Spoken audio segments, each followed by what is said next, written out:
Bapak-bapak sekalian yang kami hormati dan kami muliakan, bapak-bapak PJU Polres sekalian, rekan-rekan anggota Polres sekalian dan seluruh jamaah muslimin wal muslimat Masjidul Al-Nur Polres sekalian, insyaallah berkait dengan rahmat Allah Subhanahu wa taala. Puji syukur kepada Allah Subhanahu wa taala, malam hari ini memasuki hari ke-12, malam ke-13 di libur kedua, 10 hari kedua puasa Ramadan kita, insyaallah aman dan lancar. Semoga semua amal ibadah yang kita lakukan 10 hari berlalu akan terterima oleh Allah Subhanahu wa taala. Salawat dan salam insyaallah selalu tercurah kepada junjungan beliau Nabi Muhammad sallallahu alaihi wasallam, seluruh keluarga, sahabat beliau dan semoga syafaat beliau yang sampai kepada kita. Kaum muslimin jamaah-jamaah yang berbahagia, jamaah yang berbahagia Allah, malam hari ini sudah pertemuan ketiga. Malam hari ini coba kita bahas lagi tentang fikih Ramadan, keutamaan menyegerakan berbuka puasa. Jamaah yang Allah Subhanahu wa taala, kenapa kemudian baginda Nabi sallallahu alaihi wasallam sangat memperhatikan tentang berbuka puasa? Karena di dalam berbuka puasa itu ada keberkahan yang luar biasa, ada sesuatu yang tidak tertolak atas semua doa-doa kita pada saat berbuka puasa. Karena baginda Nabi sallallahu alaihi wasallam itu pernah bersabda, tiada satupun doa yang tertolak pada saat engkau berbuka dan bersahur. Maka Nabi sallallahu alaihi wasallam dalam agama Islam ini sangat menekankan kepada kita tentang adab-adab bagaimana ketika kita berbuka puasa. Ini yang sering luput dari perhatian kita. Yang mungkin bisa saja kita belum tahu atau kita sudah tahu tapi kita anggap pura-pura tidak tahu saja. Malam hari ini coba kita akan bahas secara singkat tentang keutamaan untuk menyegerakan berbuka puasa. Nabi sallallahu alaihi wasallam pernah bersabda, "Idza aqbal al-lail min hahuna wa adbar an-nahar min hahuna faqad afdalus-siyam." Maka jika matahari itu pergi dari arah sini dan matahari itu datang dari arah sini, maka itulah saat berbuka puasa untuk orang-orang yang berpuasa.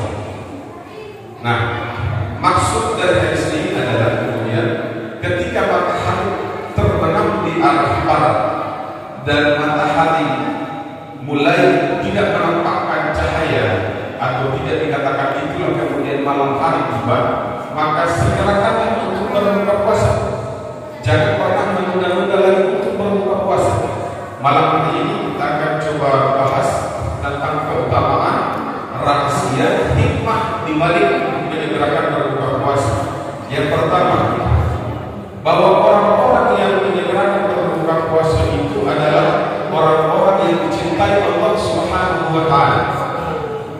Makanya Nabi sallallahu alaihi wasallam pernah bersabda, "Qala Allahu 'azza wa jalla, inna ahabba lil 'abdi ilayya a'juruhum fitrah." Maka di antara hamba-hamba yang paling aku cintai adalah mereka orang-orang yang menyegerakan untuk berbuka puasa. Nah, ini yang perlu diperhatikan. Jadi dalam berbuka puasa ini Nabi memerintahkan kepada kita untuk segera berbuka, jangan terlalu menunda, karena kita akan termasuk dalam salah satu golongan yang dicintai Allah. Yang kedua, rahasia dan hikmah di balik menyegerakan berbuka puasa, bahwa Nabi sallallahu alaihi wasallam itu bersabda, la yazalun nasu bi khairin ma'in ajrul fitrah, bahwa tiada seorang pun manusia dia berada dalam kebaikan selama mereka menyegerakan untuk berbuka puasa. Jadi orang-orang yang menyegerakan berbuka puasa dia akan senantiasa berada dalam kebaikan.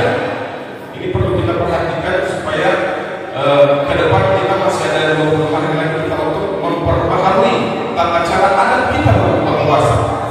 Yang ketiga, rahasia hikmah di balik segera berbuka puasa perintah Nabi adalah bahwa semua doa-doa orang yang berbuka puasa seperti yang saya sampaikan tadi itu tidak tertolak di hadapan Allah Subhanahu wa Ta'ala. Maka semua kita harus membiasakan diri dari sekarang. Jadi kalau saya pribadi, mohon maaf, saya membiasakan diri kalau sudah dekat berbuka puasa pas sudah doa yang terdengar di radio itu Subhanal Malikil Qudus, itu saya sudah mulai khusyuk berdoa. Berdoa apa saja, minta apa saja kepada Allah, itu tidak akan tertolak. Jemaah sekalian, walaupun untuk mengabulkan itu tidak secepat itu, karena syarat doa untuk dikabulkan itu banyak syaratnya, tidak semudah itu. Paling tidak tertolak itu di hadapan Allah doa kita. Maka Nabi Sallallahu Alaihi Wasallam mengatakan, la tamuddu da'watuhum. Ada 3 doa yang tidak tertolak. Yang pertama, al-imamul adil, doa-doa pemimpin-pemimpin yang adil. Yang kedua, as-siyamu hatta yuftir, orang-orang berpuasa hingga dia berbuka. Yang ketiga, wada'watul mazlum, doa-doa orang-orang terzalimi. 3 doa ini yang tidak tertolak oleh Allah Subhanahu wa Ta'ala, termasuk orang-orang berdoa ketika berbuka puasa. Di kita kebiasaan kita ini adalah alih-alih ingin berbuka puasa, kita terlalu sibuk jalan sana sini, kesana kemari, ngalor ngidul dengan alasan ngabuburit, betul? Ngabuburit kesana kemari, akhirnya buru-buru untuk berbuka puasa sehingga barokah untuk berdoa saat berbuka kita tidak dapat.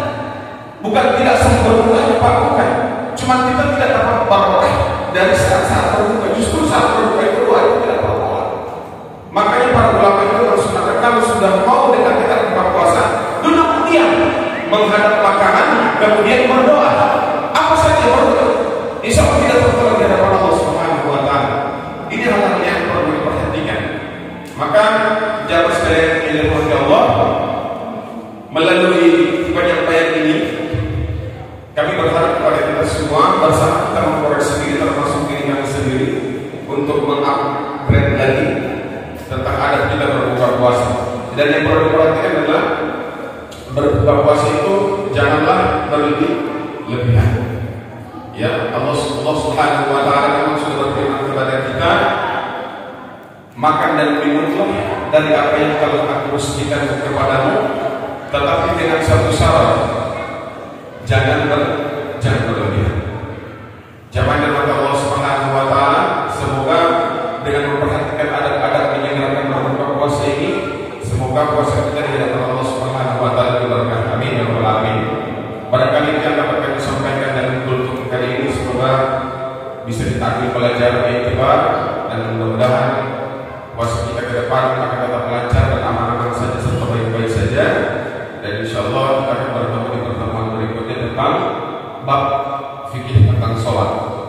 Demikian, mohon maaf atas segala kekurangan. Akhirul kalam, assalamualaikum warahmatullahi wabarakatuh. Kita lanjutkan dengan sholat berjamaah. As-salatu sunnatun qadriyah